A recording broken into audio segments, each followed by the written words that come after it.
إن الحمد لله نحمده ونستعينه ونستغفره ونعوذ بالله من شرور أنفسنا ومن سيئات أعمالنا من يهده الله فلا مضل له ومن يضلله فلا هادي له وأشهد أن لا إله إلا الله وحده لا شريك له وأشهد أن محمدا عبده ورسوله أما بعد فإن خير الحديث كتاب الله وخير الهدي هدي محمد صلى الله عليه وسلم وشر الأمور محدثاتها وكل محدثة بدعة وكل بدعة ضلالة وكل ضلالة في النار فأعوذ بالله السميع العليم من الشيطان الرجيم بسم الله الرحمن الرحيم يا أيها الذين آمنوا اتقوا الله حق تقاته ولا تموتن إلا وأنتم مسلمون يا أيها الناس اتقوا ربكم الذي خلقكم من نفس واحدة وخلق منها زوجها وبث منهما رجالا كثيرا ونساء واتقوا الله الذي تساءلون به والأرحام إن الله كان عليكم رقيبا يا أيها الذين آمنوا اتقوا الله وقولوا قولا سديدا يصلح لكم أعمالكم ويغفر لكم ذنوبكم ومن يطع الله ورسوله فقد فاز فوزا عظيما وقال له عز وجل بسم الله الرحمن الرحيم واعبدوا الله ولا تشركوا به شيئا وبالوالدين إحسانا وبذي القربى واليتامى والمساكين والجار ذي القربى والجار الجنب والصاحب بالجنب وابن السبيل وما ملكت أيمانكم إن الله لا يحب من كان مختالا فخورا. سب سے پہلے تمام رسم کی حمد و ثنا بڑائی اور کبریائی اس اللہ عز و جل کے لیے لائق اور زیبا ہے جس نے ہمیں اور آپ کو اس دنیا کے اندر پیدا فرمایا. بے شمار درود و سلام نازل ہو تمام نبیوں پیغمبروں اور رسولوں پر، خصوصاً تاجدار مکی و مدنی احمد مصطفیٰ محمد مصطفیٰ صلی اللہ علیہ وسلم پر. حاضرین جمعہ، دینی و ملی بھائیوں، بزرگوں اور دوستوں، خطبہ مسنونہ کے بعد سورۃ النساء کی جو آیت پڑھی گئی ہے، اس آیت میں رب العزت نے اپنی توحید، وحدانیت، عبادت و بندگی کے بعد کچھ ایسے لوگوں کی فہرست بتائی اور گنائی ہے جن کے ساتھ ہمیں اور آپ کو اچھا برتاؤ اور حسن سلوک کرنے کا حکم دیا گیا ہے. اور کمال کی بات تو یہ ہے کہ باتفاق علماء اس برتاؤ میں دھرم اور مذہب کی کوئی قید نہیں. فرمایا ہمارے ماں باپ ہمارے اچھے برتاؤ کے مستحق ہیں، چاہے وہ مسلم ہوں یا غیر مسلم. ہمارے قریبی رشتہ دار ہمارے اچھے برتاؤ کا مستحق ہے، چاہے وہ مسلم ہو یا غیر مسلم. یتیم حسن سلوک کا مستحق ہے، چاہے وہ مسلم ہو یا غیر مسلم. مسکین فقیر حسن سلوک کا، اچھے برتاؤ کا مستحق ہے، چاہے وہ مسلم ہو یا غیر مسلم. ہمارا اپنا پڑوسی چاہے ہمارا رشتہ دار ہو یا نہ ہو، ہمارے اچھے برتاؤ کا مستحق ہے، چاہے وہ مسلم ہو یا غیر مسلم. اسی طرح ہمارے اپنے پہلو، اپنے بازو اور بغل میں بیٹھنے والا ہمارا وہ ساتھی جو ہمارے ساتھ رہتا ہے، ہمارے اچھے برتاؤ کا وہ مستحق ہے، چاہے وہ مسلم ہو یا غیر مسلم ہو. مسافر حسن سلوک کا اور اچھے برتاؤ کا مستحق ہے، چاہے وہ مسلم ہو یا غیر مسلم. ہمارے خادم، ہمارے غلام ہمارے اچھے برتاؤ اور اچھے سلوک کے مستحق ہیں، چاہے وہ مسلم ہو یا غیر مسلم. پھر اللہ نے فرمایا کہ ان اللہ لا يحب من كان مختالا فخورا، کہ لوگوں، میرے بندو سنو کہ وہ تکبر کرنے والے مغرور انسان کو اللہ پسند نہیں فرماتا. یہ آیت خاص کر اس وقت ہمارے اور آپ، ہم مسلمانوں کے لیے بہت بڑی اہمیت رکھتی ہے. جب ہم اور آپ ایک ایسے ملک میں اور ایک ایسی جگہ زندگی گزار رہے ہیں جہاں تعداد میں مختصر ہے لیکن ہمارے مقابل غیروں کی تعداد زیادہ ہے، اور ہم جس جگہ رہے ہیں کئی مذاہب، کئی دھرم اور کئی ادیان اور کئی عقائد کے ماننے والے لوگ رہتے ہیں. ہمارا ان کے ساتھ کیسا سلوک ہونا چاہیے، ہمارا ان کے ساتھ کیسا برتاؤ ہونا چاہیے، ہمارا ان کے ساتھ کیسا معاملہ ہونا چاہیے، یہ ہم سب مسلمانوں کے لیے جاننا بہت ضروری ہے، بہت ضروری ہے. آپ صلی اللہ علیہ وسلم، ہمارے اور آپ کے آخری نبی جناب محمد رسول اللہ صلی اللہ علیہ وسلم، مکے کے اندر مختصر سی تعداد میں ہو کر کے زیادہ تعداد رکھنے والی قوم مشرکین عرب کے درمیان 13 سال تک نبوت کے بعد رہے، اور مدینے کے اندر مسلمانوں کی اکثریت زیادہ تعداد ہونے کے ساتھ ساتھ کم تعداد رکھنے والی قوم یہودیوں کے درمیان آپ رہے۔ آپ صلی اللہ علیہ وسلم کا ان غیر مسلموں کے ساتھ کیا برتاؤ رہا، کیا سلوک رہا، اور کیا ان کے ساتھ رویہ رہا، یہ جاننا ہمارے اور آپ کے لیے بہت ضروری ہے، اور اس سلسلے میں آج چند باتیں لے کر میں آپ کے سامنے حاضر ہوا ہوں۔ دیکھیں، ایسی جگہ جہاں مسلمان رہے ہوں، جہاں کئی ادیان اور مذاہب اور عقائد کے ماننے والے لوگ ہوں، یعنی مخلوط سماج اور مخلوط معاشرے میں ہم اور آپ جی رہے ہوں، تو اللہ کے پیغمبر جناب محمد رسول اللہ علیہ وسلم نے ایک بہترین اصول اور ایک بہترین تعلیم بتلائی کہ وہ یہ فرمایا کہ جیو امن سے اور دوسروں کو امن سے جی لے لو۔ اللہ کے نبی صلی اللہ علیہ وسلم جب مدینہ تشریف لائے تو آپ نے یہودیوں سے ایک معاہدہ لیا، ایک وعدہ لیا، جس کو سیرت میں میثاق مدینہ کے نام سے یاد کیا جاتا ہے۔ آپ صلی اللہ علیہ وسلم نے فرمایا کہ لوگوں سنو اور یہودیوں سنو، یہ مدینہ تمہارا بھی شہر ہے، ہمارا بھی شہر ہے، اس مدینے میں تمہارا بھی رہنے کا حق ہے اور ہمارا بھی رہنے کا حق ہے۔ دیکھو، تم اپنی ذمہ داری نبھاؤ، ہم اپنی ذمہ داری نبھائیں گے، تم اپنا حق ادا کرو، ہم اپنا حق ادا کریں گے، اور آؤ مل کر یہ وعدہ کریں، اور آؤ مل کر یہ عہد کریں کہ دنیا کی ساری بد نظروں سے بچا کر مدینے کو ایک امن اور شانتی والا شہر بنائیں گے، اور امن اور شانتی کا میسج دیں گے، اور اس مدینے کے اندر غیروں کی تکلیفوں سے لوگوں کو محفوظ رکھیں گے۔ آپ صلی اللہ علیہ وسلم نے کس سے وعدہ لیا اور عہد لیا؟ یہودیوں سے جو غیر مسلم تھے۔ اور اسی طرح آپ دیکھو دوسری تعلیم اللہ کے نبی جناب محمد رسول اللہ علیہ وسلم نے دی کہ مسلمانوں سنو، جب ایسی جگہ رہو جہاں تم تعداد میں مختصر ہو اور غیروں کی تعداد زیادہ ہو، تو یاد رکھو ایک دوسرے کے مذہبی جذبات سے کھلواڑ مت کرو، ایک دوسرے کے مذہبی جذبات کو ٹھیس نہ پہنچاؤ، ورنہ ملک میں فساد ہوگا، سماج میں دنگے ہوں گے اور سماج میں جھگڑے اور لڑائیاں ہوں گی۔ اس لیے کہ دین کے نام پر جو کسی بھی دین کو ماننے والا کوئی بھی شخص ہو، وہ اپنے دین پر بہت خراب اترتا ہے۔ سورہ انعام میں اللہ نے فرمایا کہ وَلَا تَسُبُّوا الَّذِينَ يَدْعُونَ مِن دُونِ اللَّهِ فَيَسُبُّوا اللَّهَ عَدُوًّا بِغَيْرِ عِلْمٍ۔ یہ لوگوں سنو، کبھی یہ مشرکین عرب جو مشرک ہیں، یہ اب اللہ کو چھوڑ کر نہ جانے کتنے خداؤں کی عبادت و بندگی کرتے ہیں، لیکن خیال رکھو کہ کبھی ان کے معبودوں کو گالی مت دو، کبھی ان کے خداؤں کو گالی مت دو، برا بھلا مت کہو، ورنہ ہوگا کیا کہ پلٹ کر وہ اللہ رب العزت کو گالی دیں گے۔ تو یہ بہت ضروری ہے ایسے سماج و معاشرے میں جہاں ہم اور آپ جی رہے ہیں۔ مکے کی پوری زندگی آپ دیکھ لو، مدینے کی پوری زندگی آپ دیکھ لو، آپ صلی اللہ علیہ وسلم نے اور نہ آپ کے صحابہ نے کسی بھی شخص کو زبردستی مسلمان نہیں بنایا، مسلمان زبردستی نہیں بنایا کبھی بھی۔ کبھی ایسا کوئی واقعہ پوری زندگی کے اندر نبی صلی اللہ علیہ وسلم اور صحابہ کے ایسا کبھی نہیں پیش آیا کہ تلواروں کی نوک پر کسی شخص کو مسلمان بنایا، کبھی نہیں آیا۔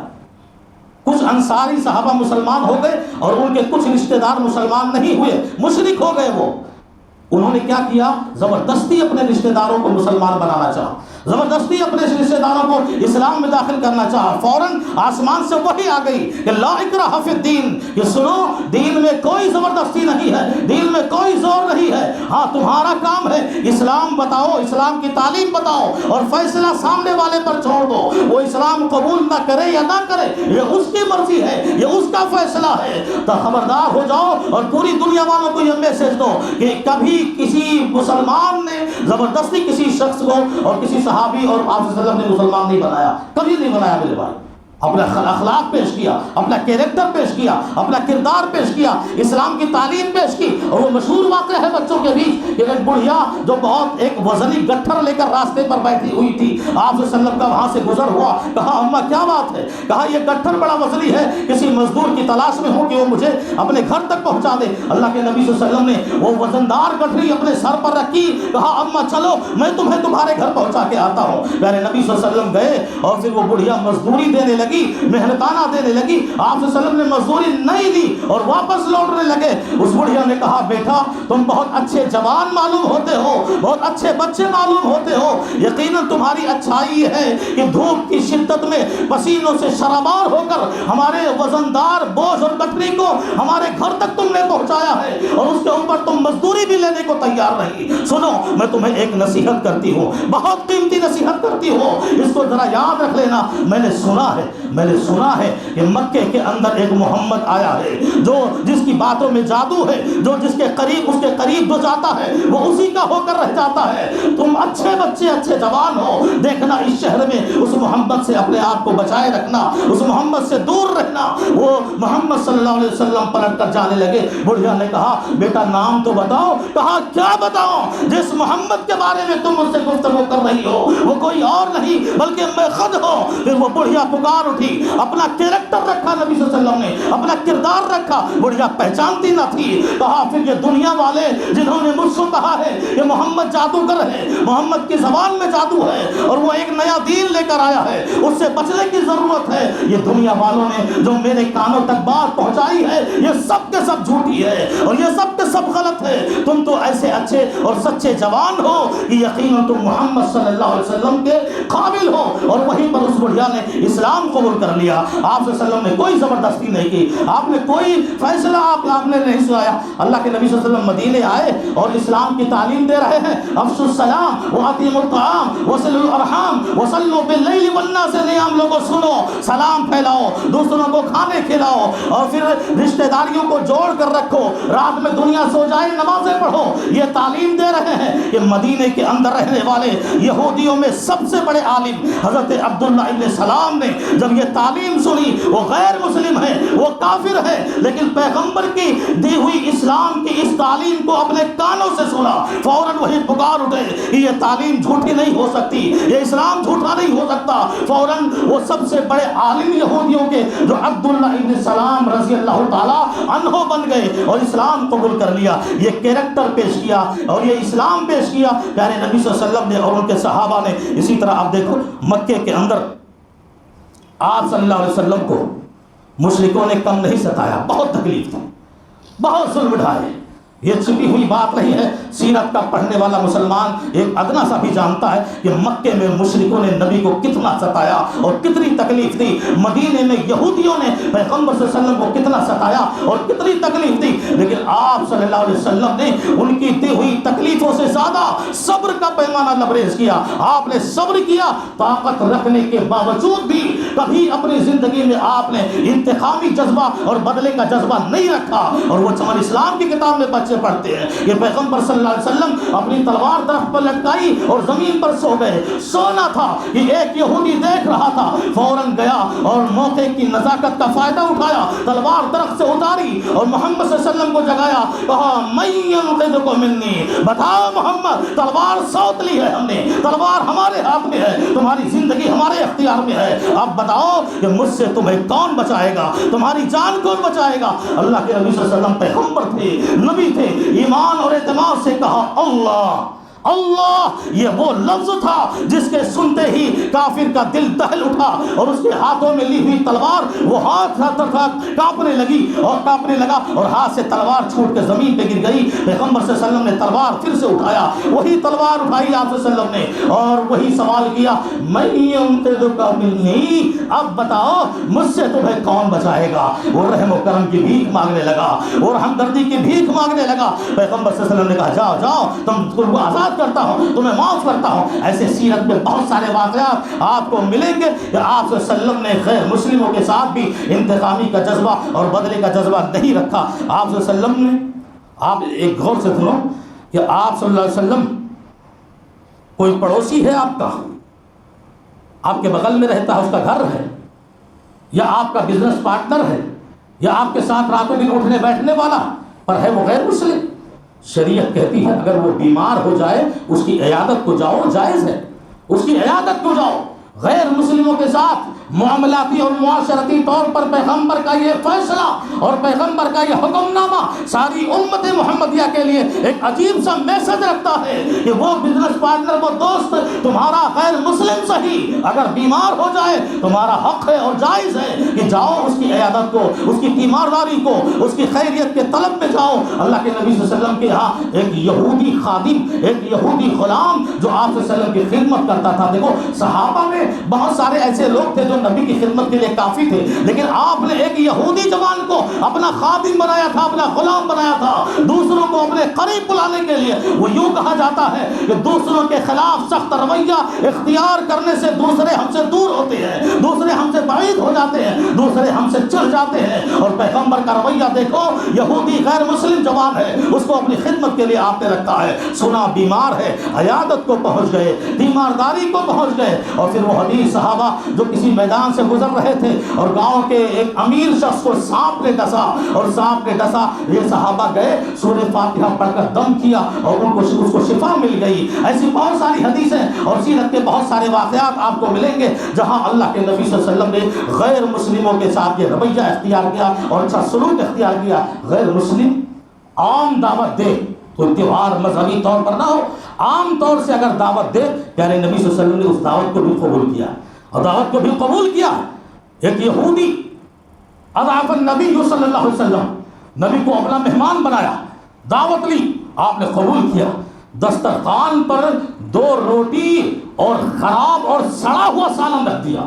یہ یہودی کی شرارت سمجھو یا اس کی غربت اور مفلسی جانو کہ اس نے 2 روٹی کے ساتھ سڑا ہوا سالن رکھا۔ آپ صلی اللہ علیہ وسلم نے 2 لقمہ اس سڑے سالن کے ساتھ کھا لیا، نہ کوئی عیب دکھانا، نہ کوئی بات کہی، نہ اس کو کوئی تانا دیا۔ آج ذرا سوچو، کہیں ہم اور آپ پروگرام میں جاتے ہیں، ایک تو دعوت نہیں ہوتی تو بھی پہنچ جاتے ہیں، اور بہت سارے لوگوں کو ایک کی دعوت ہوتی ہے پورا گھر پہنچ جاتے ہیں، اور جہاں جاتے ہیں جب کھانا گھر جاتا پورے چوراہے پر اس کی بے عزتی کرتے ہیں۔ یہ مسلمانوں کا طریقہ ہے۔ آپ صلی اللہ علیہ وسلم نے کوئی عیب نہیں نکالا، وہ سڑا ہوا سالن 2 لقمہ کھایا اور عزت کے ساتھ وہاں سے چلے گئے۔ اور آپ کو معلوم ایک یہودن نے خیبر کے موقع پر بھی دعوت لی تھی، آپ صلی اللہ علیہ وسلم وہاں بھی پہنچ گئے، غیر مسلم کی دعوت کو آپ نے دل سے قبول کیا، وہاں پہنچ گئے اور اس یہودن نے گوشت میں زہر ملایا، آپ نے کھا لیا۔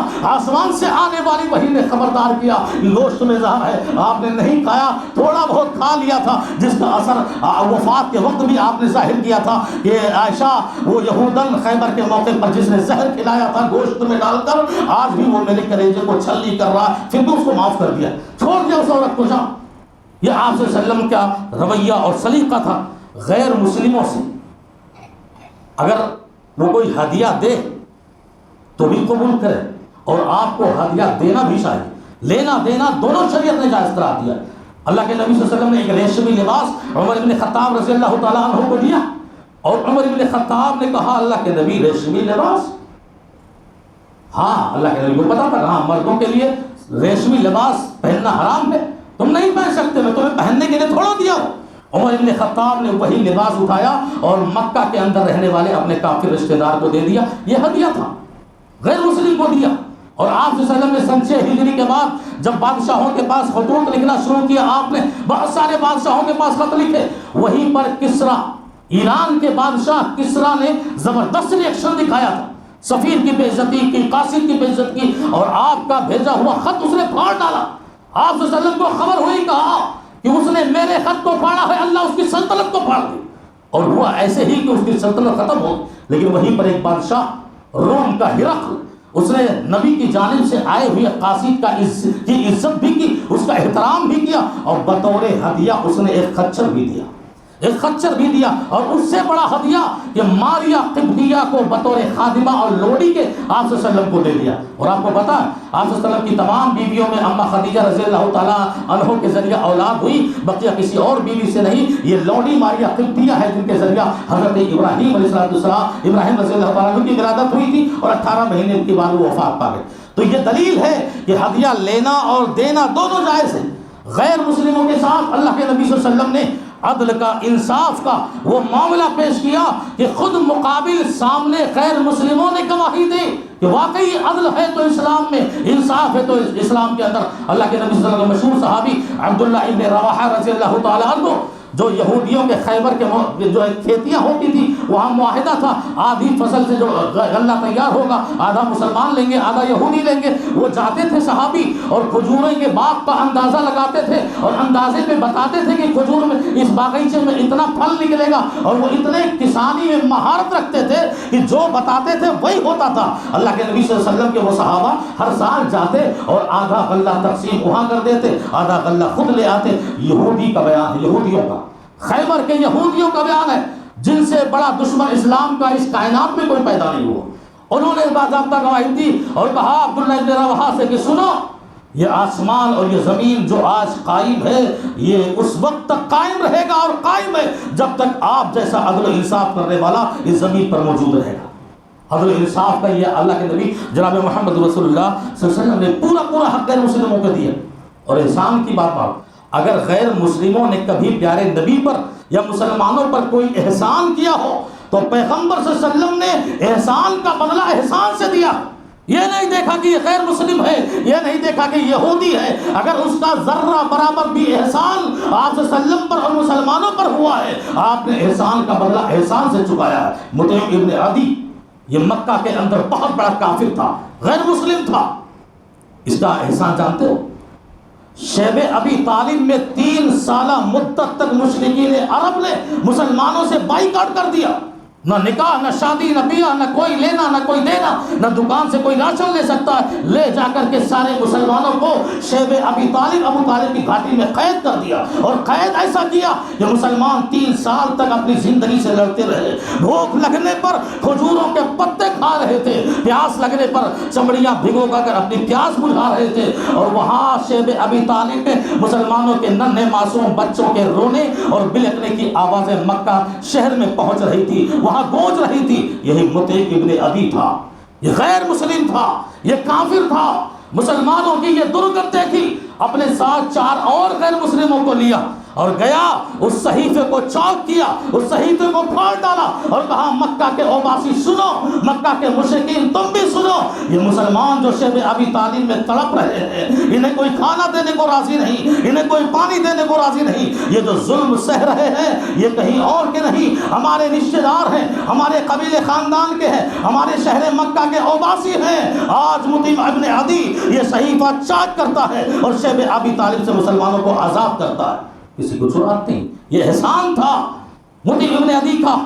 اور ایک بار اور جب طائف کی سنگلاخ وادیوں سے زخمی ہو کر شہر مکہ میں آپ داخل ہونا چاہ رہے تھے، مکہ کے مشرکوں نے باہر ہی روک دیا آپ کو اور کہا آپ مکہ میں داخل نہیں ہو سکتے.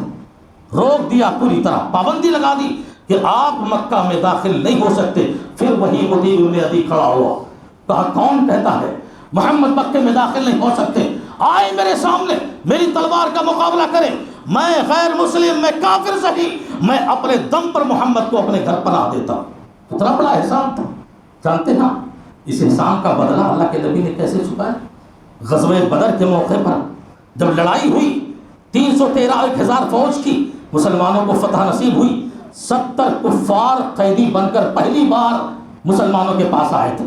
70 کفار قیدی بن کر اللہ جیل میں آ گئے، نبی کے اسلام کے جیل میں آ گئے. اللہ کے نبی صلی اللہ علیہ وسلم اپنے صحابہ کے بیچ بیٹھے ہوئے تھے. وہاں پر آپ نے مطعم ابن عدی کو یاد کیا، آپ نے غیر مسلم کو یاد کیا، ایک کافر کو یاد کیا اور مطعم بن عدی کو یاد کرتے ہوئے کہا صحابہ آج وہ زندہ نہیں ہے، اگر وہ زندہ ہوتا اور ایک بار آ کر میرے دربار میں کہہ دیتا میں اس کے کہنے پر ان 70 کافروں کو آزاد کر دیتا. اور جانتے ہیں آپ صحرا میں، میدان میں، چٹیل میدان میں مسلمان سفر کر رہے ہیں، پانی کی قلت ہو گئی، پیاسے ہو گئے مسلمان، نہ نہانے کو پانی ہے، نہ دھونے کو، نہ پینے کو. سارے صحابہ پانی تلاش کر رہے ہیں. ایک عورت تھی جو مشکیزہ 2 مشکیزیں پانی بھر کر کہیں جا رہی تھی. مسلمانوں نے پکڑ کے نبی کے سامنے لایا. اللہ کے نبی صلی اللہ علیہ وسلم نے اس کے مشکیزے میں اپنا ہاتھ رکھا اور بطور معجزہ آپ کی 5 انگلیوں سے پانی کے چشمے ابل پڑے. یہ پانی میں برکت تھی جو کئی بار آپ کی زندگی میں ہوا. یہ بطور معجزہ تھا کہ آپ کے انگلیوں کے بیچ سے چشمے ابل پڑے. آپ نے کہا سینکڑوں کی تعداد کی صحابہ سے آؤ اپنی ضرورت پوری کرو، جس کو نہانا ہے نہا لو، جس کو دھلنا ہے دھل لو، جس کو پینا ہے پی لو، جس کو اسٹور کرنا ہے اسٹور کر لو. سب کی ضرورتیں پوری ہو گئی. پھر آپ صلی اللہ علیہ وسلم نے فرمایا اس عورت کے احسان کا بدلہ چکاؤ، اس کی قیمت ادا کرو. سارے مسلمان جس کے پاس کھجور تھا کھجور دیا، کپڑے تھے کپڑے دیا، ساری جس سے جو ہو سکا سب دیا. عورت خوش ہوئی. صحابہ کہتے ہیں کہ اس مشکیزے کا ایک قطرہ پانی بھی کم نہیں ہوا. اللہ کی برکت اتنی ہوئی کہ پانی جتنا تھا اتنا ہی رہا. عورت خوش ہو گئی، پانی ویسے کہ ویسے، آم کا آم، گٹھلیوں کا دام، کوئی نقصان بھی نہ ہوا اور قیمت بھی بہت بڑی مل گئی اور وہ عورت خوش ہو کر چلی گئی. اس کے اس احسان کا بدلہ کب دیا آپ نے جانتے ہیں؟ اللہ کے نبی نے صحابہ کو بھیجا کہ جاؤ یہ جو بستیوں پہ کفار کی بستیوں پہ حملے کر رہے ہو، دیکھنا یہ عورت جس بستی میں رہے گی اس بستی پہ حملہ کبھی نہیں کرنا۔ چاروں طرف بستیوں پہ حملے ہو رہے ہیں مسلمانوں کے، چاروں طرف کفار و مشرکین کے سروں پر مسلمانوں کی ننگی تلواریں لٹکی ہوئی ہیں، لیکن اس بستی میں کوئی گھسنے کی جرات نہیں کر رہا۔ وہ عورت سوچ میں پڑ گئی، کیا وجہ ہے چاروں طرف بستیوں پہ حملے ہو رہے، ہمارے قبیلے ہمارے خاندان اور ہماری بستی پر کوئی مسلمان حملہ نہیں کر رہا؟ سوچ میں پڑ گئی۔ پھر اسے یاد آیا کہ ہاں لگتا ہے کہ محمد اور اس کے ساتھی میرے اس احسان کا بدلہ آج دے رہے ہیں کہ میں نے انہیں پانی پلایا تھا، آج وہ میری بستی کی حفاظت کر رہے ہیں، میری بستی پہ حملہ نہیں کر رہے۔ فوراً اس نے پوری بستی کو اکٹھا کیا اور کہا لوگوں یہ احسان کیا تھا جس کا بدلہ ہمیں مل رہا ہے، سب کے سب مسلمان ہو جاؤ۔ سب مسلمان ہو گئے، یہ احسان کا بدلہ احسان سے چکایا۔ اور ہم نے کیا کیا؟ ملک ہندوستان کی تاریخ دیکھو، اور یہ عصری اور دور حاضر کی تاریخ۔ کچھ دنوں پہلے جموں کشمیر پہلگام میں جو خونی سانحہ اور حادثہ پیش آیا، آتنکوادیوں کا، دہشت گردوں کا کوئی دھرم کوئی مذہب نہیں ہوتا، وہ صرف انسانیت کا خون پیتے ہیں، وہ انسانیت کا خون چوستے ہیں، خون بہاتے ہیں، ان کو کسی دھرم سے اور کوئی مذہب سے کوئی واسطہ نہیں ہوتا۔ آپ یاد رکھو وہیں پر کہ آج اس ویڈیو کے ذریعہ بننے والی تقریر ملک ہندوستان کے سارے غیر مسلموں سے اور سارے ہندو بھائیوں سے ایک چبھتا ہوا سوال ہے کہ تم نے اسلام اور مسلمانوں کے نام پر جو نفرت کی آگ لگائی ہے ملک ہندوستان میں، تمہیں نظر کیوں نہیں آیا وہ سید عادل حسین جس نے اپنی جان گنوائی پر ایک غیر مسلم کی جان بچا لی؟ وہ شہید خود تو ہو گیا، خود تو مر گیا، لیکن ایک غیر مسلم کی جان بچاتے ہوئے، ایک ہندو کی جان بچاتے ہوئے یہاں سے گیا، اس دنیا سے گیا۔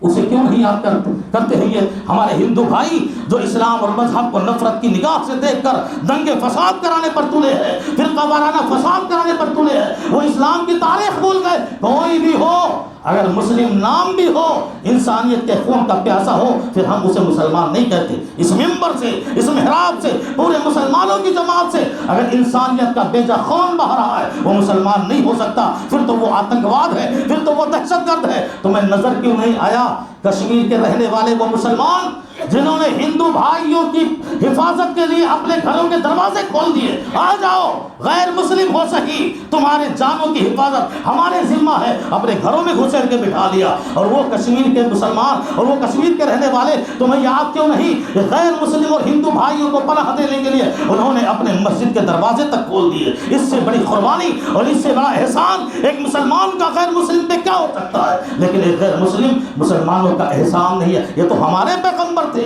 یہ تو ہمارے محمد صلی اللہ علیہ وسلم تھے جنہوں نے غیر مسلم کے احسان کا بدلہ بھی احسان سے چکایا ہے۔ اور تم نے کیا کیا ہے؟ مسلمانوں نے جو احسان کیا ہے اس کے احسان کے بدلے تم نے ان کے خون بہائے ہیں اور تم نے ان کے درمیان دنگے فساد کرائے ہیں۔ آج بھی ملک ہندوستان میں نہ جانے کتنے گوشے اور چپے ہیں جہاں مسلمان ڈر کے سانس لے رہا ہے، خوف کے سائے میں جی رہا ہے، اور نفرت کی آگ مذہب کے نام پر انہوں نے لگائی ہے۔ انہیں اپنے دھرم اور اپنے مذہب جو سناتن دھرم کہتے ہیں، اپنے آپ کو ہندو دھرم والا کہتے ہیں، ذرا سوچیں اس احسان کا بدلہ تمہاری نسل نہیں چکا سکے گی۔ عادل حسین کے اس قربانی کو یاد کرو، محمد صلی اللہ علیہ وسلم کے اس احسان کو یاد کرو، اسلام کی تاریخ یاد کرو، تمہیں اچھی طرح سمجھ میں آ جائے گا کہ امن کا دشمن مسلمان نہیں ہوتا اور شانتی کا دشمن مسلمان نہیں ہوتا۔ یہ کوئی اور مطلب ہوتا ہے، کوئی اور مقصد ہوتا ہے جس کی وجہ سے دنگے فساد ہوتے ہیں، ورنہ مسلمان تو امن چاہتا ہے، شانتی چاہتا ہے۔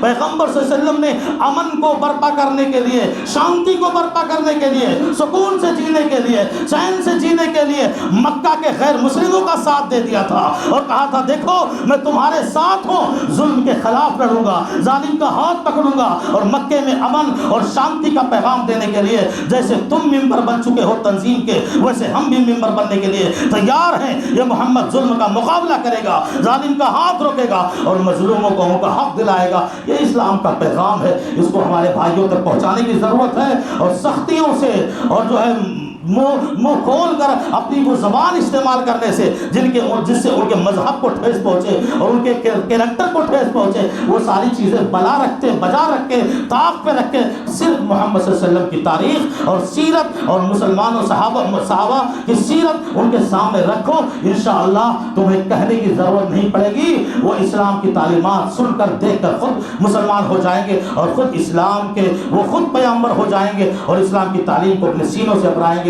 یہ دنیا کا واحد مذہب ہے جو دنیا میں امن چاہتا ہے، دنیا میں شانتی چاہتا ہے، دنیا میں فساد سے اپنے ماننے والوں کو اور نہ ماننے والوں کو بھی بچانا چاہتا ہے۔ اللہ رب العزت سے دعا ہے کہ العالمین ہم جہاں بھی رہیں، چاہے ہماری تعداد کم ہو یا زیادہ، امن اور شانتی کے پیغامبر بن کر رہیں، دنگے فساد سے اپنے آپ کو بچائے رکھیں، فرقہ وارانہ فساد سے اپنے آپ کو دور رکھیں۔ اللہ رب العزت سے دعا ہے کہ العالمین ہم مسلمانوں کی جانوں کی تو حفاظت فرما۔ العالمین ہم مسلمان جو پوری دنیا کے اندر جہاں بھی ہیں اگر مظلوم ہیں تو ان کی غیبی مدد فرما، جو مسلمان کمزور ہیں تو ان کو ایمانی طاقت عطا فرما، جو مسلمان بیمار ہیں اللہ انہیں شفاء کاملہ عاجلہ عطا فرما، اور جو مسلمان بے روزگار ہیں اللہ ان کی روزیوں میں برکت عطا فرما، جو مسلمان بے اولاد ہیں ان کو نیک اولاد عطا فرما، اور جب تک ہم زندہ ہیں ایمان پر زندہ رہیں، الہ العالمین ہماری موت اور خاتمہ ہو تو ایمان بالخیر پر ہو۔ وآخر دعوانا الحمدللہ رب العالمین۔ خطبے کے آخر میں ایک ضروری اعلان ہے، گوونڈی کی سرزمین سے ہمارے کچھ بھائی آئے